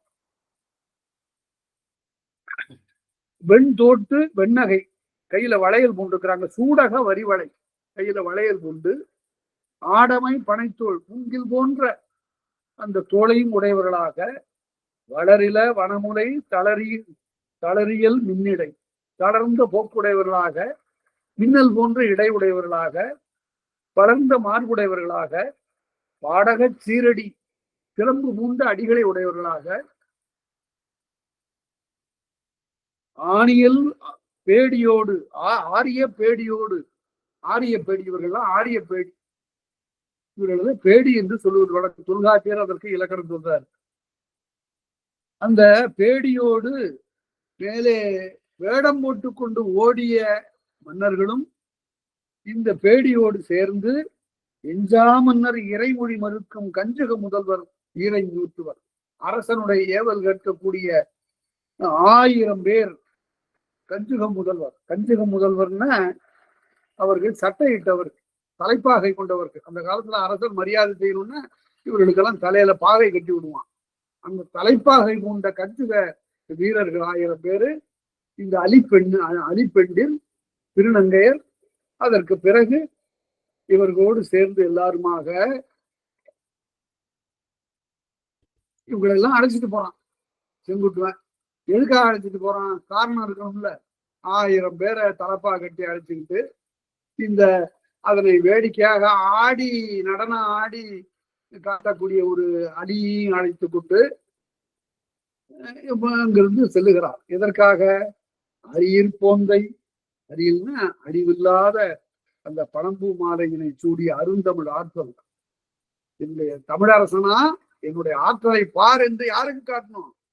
தெரியாது மலைந்த கனக விசையரை, அந்த கனக விசையரை கொண்டு வந்து இருபெரு வேந்தற்கு காட்டிட உங்களெல்லாம் அழைச்சிக்கிட்டு போய் அந்த பாண்டியனுக்கும் சோழனுக்கும் காட்டணும். பார் என்ன வேலை செய்துட்டு வந்திருக்கிறேன் என்று சொல்லி 1000 போர் வீரர்கள் இந்த பேடி நடனமாடக்கூடிய இந்த பேடி ஆகியவர்களை எல்லாம் ஒரு கூட்டமாக அழைத்து கொண்டு போய் கனக விசையரையும் அழைத்து கொண்டு போய் இவர்களை எல்லாம் பிடித்து கொண்டு போய் அங்க நிறுத்தலாம். இருபெரு வேந்தற்கு காட்டிட ஏவி திருந்து துயில் கொள்ளா அளவை. அப்பதான் உறங்குவதற்கு முன்னால யாங்கனும் பரம்பு நீர் கங்கை படன பாசடை பயிலிழந்தாமரை பல்வண்டு யாழ் செய்ய. உடனே இயற்கையை பற்றி சொல்றார். பரப்பு நீர் கங்கை, கங்கையாறு மிகப்பெரிய பரப்புடைய, அதாவது வடநாட்டு ஆறுகளிலே கடுமையான போக்குடைய நீர் போக்குடையது, கடும் செலவுடையது அது கங்கையாறு. அதனால்தான் பிணங்கள் அந்த காலத்துல அந்த ஆற்றலை இழுத்து விட்டது காரணம் என்னன்னு, அது நேரா கொண்டு கடல்ல சேர்த்தும். பரம்பு நீர் கங்கை, பரம்புன்னு பறந்திருக்கின்ற பரம்பு நீர் கங்கை பழன பாசடை, பழனும் வயல்கள், பாசடை பச்சையாக விளங்குகின்ற வயல்கள், பயிலிடம் தாமரை பல்யாண்டு யாழ் செய்ய, பல்வண்டு யாழ் செய்ய. தாமரை மலர்ல வண்டுகள்லாம் அங்கிருந்து வந்து மொய்க்க, வெயிலிடம் செல்வன் வெறிகதிர் பரப்பி சூரியன் அங்கிருந்து வந்து தோன்ற, உணர்விசை குன்றத்து உயர்விசை தோன்ற, கீழ்த்து சேல மலையின் மீது சூரியன் தோன்ற, உணர்விசை குன்றத்து உயர்விசை தோன்ற, உடதிசை ஆளும் கொற்ற வேந்தன் மேற்கு திசை ஆளுகின்ற சேரன் செம்புட்டுவன் வடதிசை தும்பை வாகையோடு முடித்து, தும்பைங்கிறது அதிர போர்தல், போர் செய்தல், வாகைங்கிறது வெற்றி மாலை சூடு, அதிர போர் செய்தான் வெற்றி மாலையை சூடினான், புறப்பட்டு வந்துகிட்டு இருக்கிறான். அப்படி வடதிசை தும்பை வாகையோடு முடித்து தென்திசை பெயர்ந்த வென்றி தானையோடு தெற்கு நோக்கி வர்றான். வரும்போது நிதி துஞ்சு வியநகர், இந்த செல்வம் அங்கேயே தேங்கி கிடக்கலாம் அந்த சேரன். கம்பர் சொல்லுவாரு, அயோத்தியினுடைய சிறப்பை பற்றி சொல்லுகிற போது, இங்க எங்கேயும் போய் இருக்கிறதுக்கு இடமில்லைன்னு சொல்லிட்டு அந்த திருமகள் என்ன பண்ணாலாம், எந்த வீட்டுக்காவது போயிருக்கலாம்னா எல்லாம் இங்க நிறைய இருக்கு, போயிட்டு வா திருமகளை அனுப்பிடுறாங்களாம். எங்கிட்ட இருக்கிற செல்வத்தை வைக்கிறதுக்கே இடம் இல்லை, நீ வேற இப்ப புதுசா வேற வந்து இங்க நிக்கிற, போ வேண்டாம் போனோன்னா அவ எங்க போறதுன்னு தெரியாம சரி தனக்கே உரிய தாமரை மலர்ல போய் இருந்தாள்னு கம்பர் இருந்தார். இந்த அழகான கற்பனை. அப்படி ஒரு நாடு இருந்ததுன்னு சொல்றார். வன்மை இல்லை ஒரு வறுமை இல்லை, யாரும் யாருக்கும் எதையும் கொடுக்கல, எனக்கு வாங்கிக்கிறவன் இல்லை. அப்படிப்பட்ட வளமான நாடு. அதெல்லாம் கற்பனை, அப்படியெல்லாம் உட்டோப்பியாமா, ஆங்கிலத்துல உட்டோப்பியான்னு படைத்து காட்டினார். அதாவது அவ்வளவு பெரிய லட்சிய நகரம், எந்த விதமான குறையும் இல்லை, அதே போல தீயவர்களே கிடையாது அந்த நாட்டுல, அப்படியெல்லாம் படைத்துக்கார். அதெல்லாம் ஆசை, மனிதனுடைய ஆர்வம், அவனுடைய ஆசை. அப்படி எல்லாம் நாட்டை படைத்து காட்டார். நிதி துஞ்சு வியநகர், செல்வம் அப்படியே தேங்கி கிடக்கக்கூடிய நகரம். ஈடு நிலை நிவந்து கதிர் செலவழித்த கனக மாளிகை. அடாடா என்னன்னு அவர் இறங்குவதான் அப்படி பார்க்கணும். கனக மாளிகை எல்லாம் பொன்னால கட்டி வச்சிருக்கிறான், மாளிகை எல்லாம் பொன் வண்ணமா இருக்கு மாளிகை. அந்த மாளிகையை தாண்டி சூரியன் போக முடியல, என்ன தடுக்குதுங்கிறான். சூரியன் வானத்துல போயிட்டு இருக்கிற சூரியன் அவனுடைய போக்கு தடை செய்தான் வான உயரம் இருக்கக்கூடிய மாளிகைகள். என்ன கற்பனை பாருங்க, கதிர் செலவு ஒழித்த கனக மாளிகை, கதிர் போக முடியாதவாறு மறைத்திருக்கக்கூடிய கனக மாளிகைகள். முத்து நிறை கொடித்தொடர் முழுவதும் வளைய முத்துக்களை எல்லாம் அப்படி தொங்க விட்டிருக்கக்கூடிய சித்திர விதானத்து செய்வுங்கு கைவினை. அழகான மேல ஒரு கூரை மாதிரி கட்டில் வச்சு அரசிருக்கை வைத்து அதற்கு மேல மேற்கட்டி விதானம் அமைத்து, சித்திர விதானம், அதுல படம்லாம் வரைந்து சித்திர விதானம் செய்வும் கைவினை. இளங்குழி வைரமுடு புலந்தகடு போகிய, வைரத்தை அங்கங்க பதிச்சு பொன்னாலாகிய தகட்டை வைந்திருக்கக்கூடிய மடையமை செருவின் வான்பூர் கட்டில். இதெல்லாம் எதுக்காக, அங்க நெடுநல்வாடையில ஒரு கட்டில்ல கோப்பெருந்தேவி படுத்து இன்னும் என்னுடைய கணவன் வரவில்லையே அப்படின்னு மேல அப்படி நிமிர்ந்து பாக்குறாளாம். மேல படம் வரைஞ்சிருக்கு. என்ன படம்? திங்களும் ரோஹிணியும் ஒன்றாக சேர்ந்து மகிழ்ந்து இருக்கக்கூடிய படம். உடனே பெருமூச்செறிகிறாள் என்று அங்கு சொல்லப்பட்டது. அதே மாதிரி இங்க ஒரு காட்சி. இன்னும் போனான வள்ளி என்ற சேரன் செங்குட்டு 32 மாசம் ஆச்ச வரலிய அப்படின்னு பொன்னால் சமைக்கப்பட்ட ஒரு அழகான கட்டி. அதுல மேல இருக்கக்கூடிய மேற்கூரையில் சித்திரங்கள் எல்லாம் தீட்டப்பெற்ற ஒரு கட்டில். அதுல செய்வும் கைவினை இளங்குழி வைரமுடு புலந்தகடு மேவிய பொன்னாலான தகடு போட்டு அடையமை சரி பொருத்துவாய் தெரியாம அந்த கட்டில் அவ்வளவு அழகா இருக்கு. அப்படி பொருத்தப்பட்ட கட்டில், வான்பொரு கட்டில், மிக உயர்ந்த கட்டில். அதுல புடைதல் தமனிய பொற்கால், கால் எப்படி இருக்கு அழகாக சிற்பி, மரச்சிற்பி அதை அழகா, மரத்தச்சன் அவ்வளவு அழகா அதை உருள அமைத்திருக்கிறான். புடைதருள் தமனிய பொற்கால் அமளிமிகு, பொன்னால் பொன்னிறம் வாய்ந்த அந்த கால்களிற்கு மேலே இணை உணர் எகினத்து. இதெல்லாம் அருமையான குறிப்பு. எகினம், இணை உணர் எகினம்னா அன்னப்பறவை என்ன செய்யும், அந்த காலத்துல நீர்ல இருக்கிற அன்னப்பறவை, ஆண் பறவை இருக்கிறது, பெண் பறவை இருக்கிறது. இந்த இரண்டும் அங்கிருந்து அப்படியே வந்து அவர்கள் ரெண்டும் ஒன்றுக்கு மேல அன்பு கொண்டு மருவி இருக்கின்ற காலத்து அவற்றினுடைய உடல்ல இருந்து மகிழ்ச்சியின் காரணமாக இந்த இறகு உதிருமா. எல்லாம் எண்ணி பாருங்க, அங்கங்கு இந்த அன்னத்தினுடைய இறகுகள் உதிர்ந்து கிடக்கிறத பொறுக்கணும் இல்லை. அல்லது அன்னப்பறவை செத்து போன பிறகு அந்த இறகுகளை கொண்டு வந்து சமைத்தது அல்ல. அன்னப்பறவை காதலினால் ஒன்றா சேர்ந்த காலத்து அவற்றினுடைய மகிழ்ச்சியின் காரணமாக உதிர்ந்த அந்த சிறகுகளை எடுத்து கொண்டு வந்து படுக்க அமைச்சிருக்காங்க. அன்னத்தின் தூவி, அதாவது அந்த அன்னத்தினுடைய தூவியை தொட்டா நம்முடைய கைதான் வருந்துமே தவிர அந்த அன்னத்தின் தூவி சிதையாது. நம்முடைய கை கூசும், அவ்வளவு மென்மையானது. இணை உணர் இனத்து இளமயிர் செறிந்த ரொம்ப மிக மெல்லிதான அந்த அன்னத்தினுடைய இறகுகளை கொண்டு வந்து இவ்வாறு பள்ளி துயிலாற்று படுத்தாங்கு சேவலுடன் சேர்ந்த அன்னப்பேடு புணர்ச்சியில் உதிர்த்த அந்த சிறகுகளை கொண்டு வந்து அதை பள்ளி துயிலாற்று படுத்தாங்க. அங்கு துயில எரிந்து களம் கொண்ட இயல்தேர் குற்றம் அறிந்துரை பயின்ற ஆய செவிலியர் வர்றார். செங்குட்டவன் வந்துட்டார் அப்படின்னு ஆய செவிலியர் என்ன பண்றாங்க, இந்த தேவியினுடைய செவிலியர்லாம் எரிந்து களம் கொண்ட இயல்தேர் குற்றம் வெற்றி கொண்டு வந்துட்டா அவனுடைய அந்த வெற்றியோடு வரக்கூடிய அறிந்து உரை பயின்ற இந்த செய்தி அறிந்த இந்த செவிலியர் ஆய செவிலியர் தோல் துணை துறந்த துயரிங்கு ஒழிக, தோளை பிரிந்திருக்கக்கூடிய இந்த துயரத்தை நீ நீங்குவாயாக, உன்னுடைய கணவன் வந்து விட்டான் என்று சொல்லி தோற்றுணைன்னு இருக்கு பாருங்க, எப்படி பிரிக்கணும், தோல் துணைன்னு பிரிக்கணும். தோளை துணையாக கொண்டிருக்கின்ற துயரிங்கு ஒழிகன பாட்டோடு தொகுத்து பல்லாண்டு வாழ்த்த பாடி வாழ்த்துகிறார்கள் தேவிய, கோப்பெருந்தேவிய. அப்ப அரண்மனையில வேலை செய்யக்கூடியவர்கள் யாரு, சிறு குறும் கூணும் குரலும் ஊனர்கள் உள்ளர்கள், இவங்கதான் இருப்பாங்க. ரொம்ப விவரமறிந்தவர்களும் அழகான ஆடவர்களும் இளவயதினரும் அங்கு வேலைக்காரர்களாக இருக்க மாட்டாங்க. ஏன்னா அங்கு பெண்கள் எல்லாம் ஏவல் செய்யக்கூடியவர்களா இருப்பாங்க, பாதியர் இருப்பாங்க, ஆயத்தார் இருப்பாங்க. அதனால முன்பே கூட சில வழக்குரை காதுல வந்திருக்கு, கூறும் குரலும் ஊமும் கூடிய ஊமையர் இருப்பார்கள், செய்திய வழியில சொல்லக்கூடாது. ஊனர் குரலர் ஊமர் ஆகியவர்கள் எல்லாம் வேலை பார்க்கிறாங்க.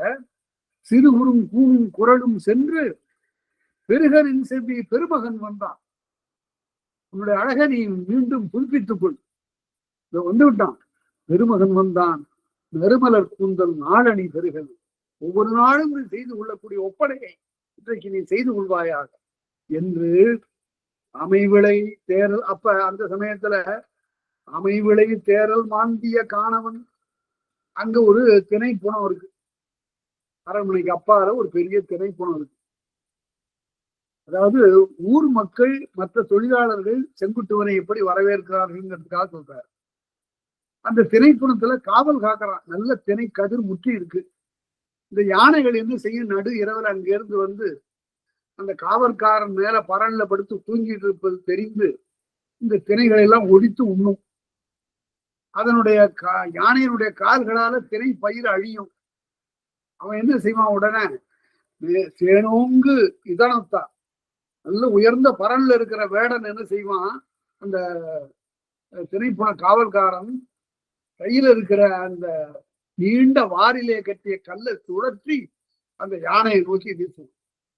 அது போய் யானையினுடைய நெற்றியில தாக்கும், உடனே அது அஞ்சு ஓடுமா. அது ஒரு வகை.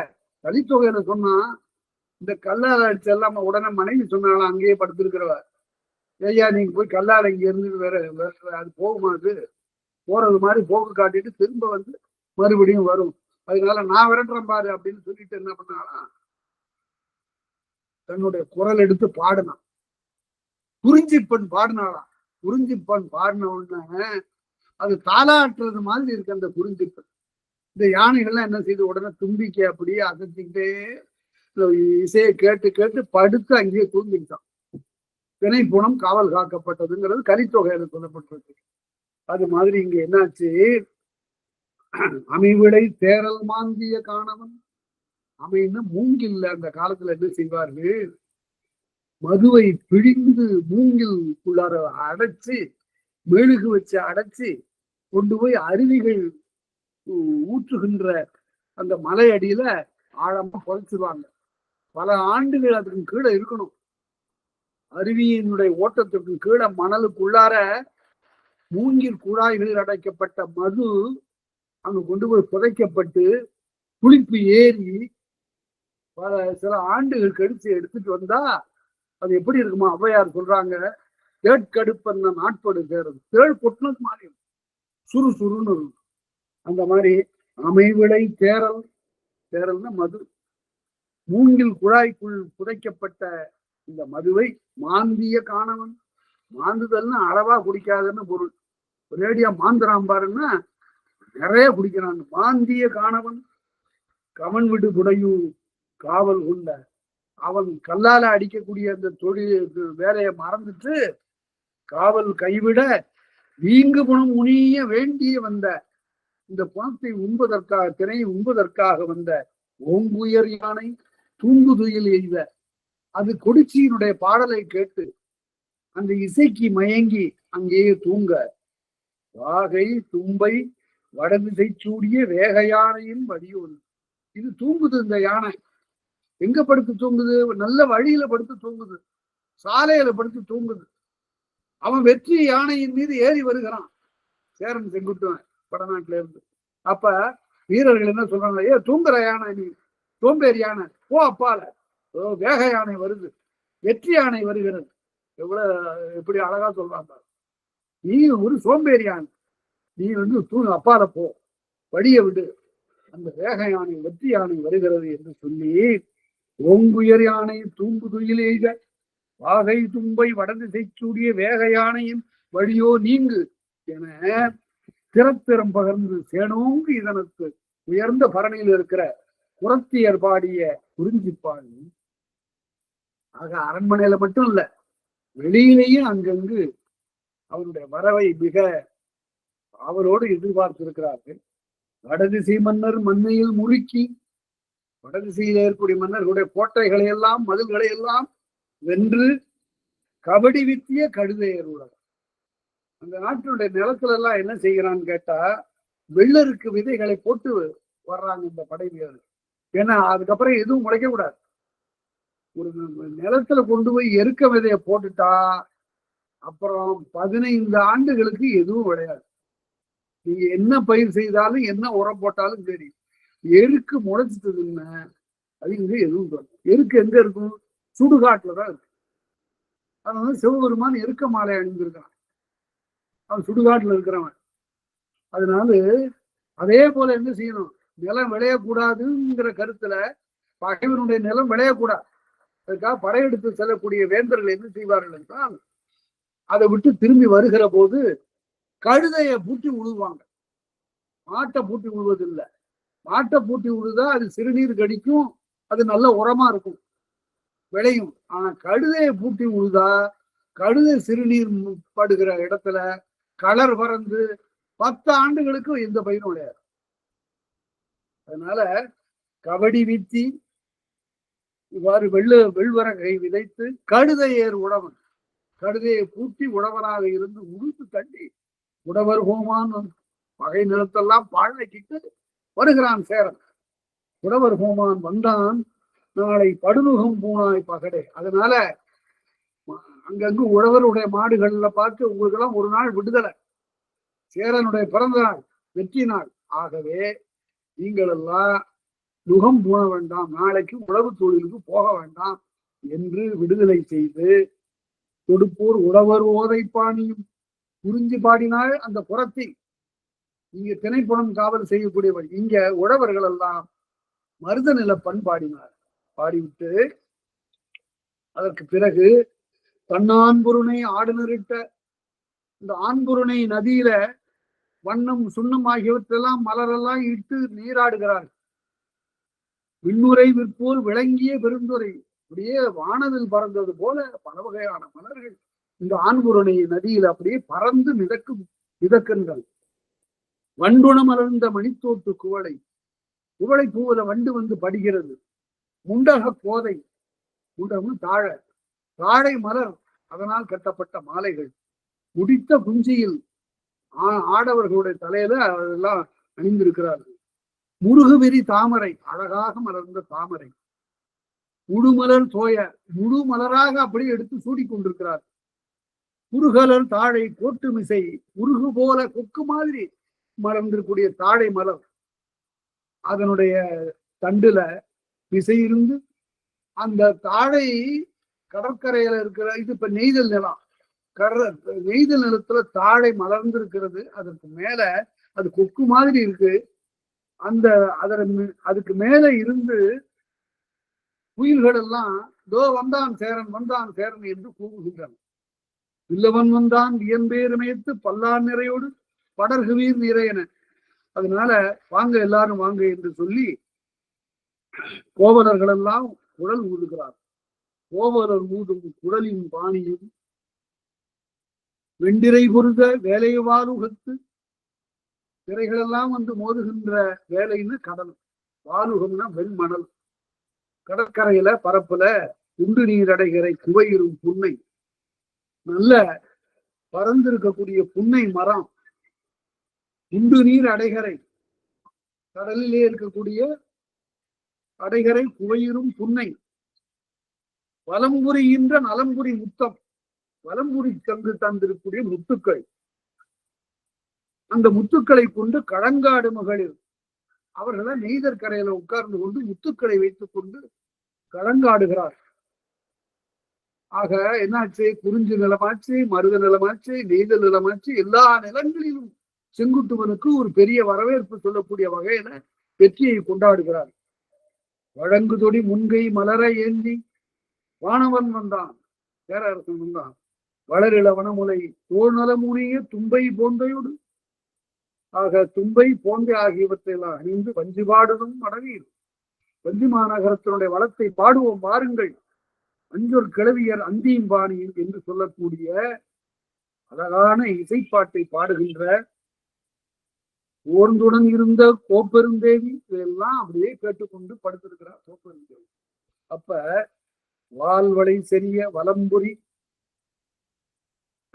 வலமேழ வலம்புரி சங்கு ஊதுகிறது, வெற்றி சங்கு ஊதுகிறது, பேரன் வந்து விட்டான் என் மாலை வெண்குடை கீழ் வாகை செல்லிய நல்ல வெண்கொற்ற குடையை பற்றி கொண்டு வாகை வெற்றியை முடித்த போது வேக யானையில் மீனிசை பொழிந்து யானையினுடைய பிடரியில உட்கார்ந்து சேரரசனிலிருந்து வர்றான். குஞ்சர உடுகை பின்னால யானை நிறைய வருது, குஞ்சர உடுகை யானை வரிசை பின்னால வர கோநகர் எதிர்கொள்ள, தலைநகரமே அவனை எதிர்கொள்ள வஞ்சி உட்புகுந்தான் செங்குட்டுவன் தான், வஞ்சி நகரத்துக்குள்ளார செங்குட்டுவன் புகுந்தான் என்று அவனுடைய வெற்றி பேசப்படுகிறது. அதனால நீர்ப்படைக்காரங்கள இவ்வாறு அவனுடைய பெரிய வெற்றிகளை எல்லாம் புனைந்து சொல்லி அதற்கு பிறகு இவ்வாறு இனிமே அடுத்தபடியாக அந்த படிவத்தை கொண்டு வந்தாச்சு, கனக விசையர் கொண்டு வந்திருக்கிறாங்க. அவருடைய தலையில இருப்பி கொண்டு வரப்பட்ட அந்த கல் பூம்புகாருக்கு வந்து சேர்ந்துருச்சு. அதற்கு பிறகு அதற்கு அது படிவத்தை வைத்து வழிபாடு செய்யணும். அதை நடுகர் காதைன்னு அடுத்த காதை, அதை அடுத்த வகுப்புல பார்க்கலாம். இது வாரம் கேட்ட அனைவருக்கும் நன்றி, வணக்கம்.